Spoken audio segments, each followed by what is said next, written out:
কোনো দম্পতি যখন আইভিএফ পদ্ধতির জন্য আমার কাছে আসেন তখন প্রত্যেকে জিজ্ঞেস করেন আইভিএফ পদ্ধতি সম্পূর্ণ করার জন্য কতটুকু সময়ের প্রয়োজন হয়। আসলে আইভিএফ পদ্ধতি চিকিৎসা সম্পূর্ণ করার জন্য মোটামুটি 3 থেকে 4 সপ্তাহের প্রয়োজন হয়।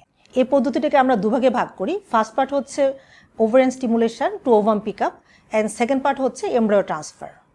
এবং ওভারিয়ান স্টিমুলেশন আমরা যেটা করি সেটা হচ্ছে সাধারণত মহিলাদেরকে আমরা 10 থেকে 11 দিন এক ধরনের ইনজেকশন প্রয়োগ করি। সেটা হচ্ছে মাসিকের সেকেন্ড ডে থেকে প্রয়োগ করতে পারি আমরা।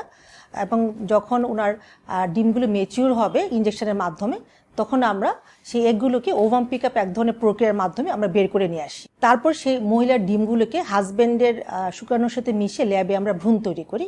তারপর সেই ভ্রূণটাকে আমরা ফ্রিজ করি এবং সেকেন্ড ধাপে যেটা করি সেটা হচ্ছে আমরা মহিলাকে সে ভ্রূণটা গর্ভে প্রতিস্থাপন করি এবং সেই প্রসেসটা শুরু করি সাধারণত আমরা মাসিকের দ্বিতীয় দিন থেকে। মহিলাকে এক ধরনের ট্যাবলেট, হরমোন ট্যাবলেট দিয়ে আমরা সেই ট্যাবলেটটা খেতে খেতে উনি 1 থেকে 2 সপ্তাহ পরে ওনার জরায়ুর বিছানা মানে এন্ডোমেট্রিয়ামটা যখন রেডি হয় তখন আমরা সেই তৈরিকৃত ভ্রূণটা আমরা জরায়ুতে প্রতিস্থাপন করি। তাহলে মোটামুটি আমাদের সেই প্রসেসটা শেষ করতে আমাদের সময় লাগছে 3 থেকে 4 সপ্তাহ।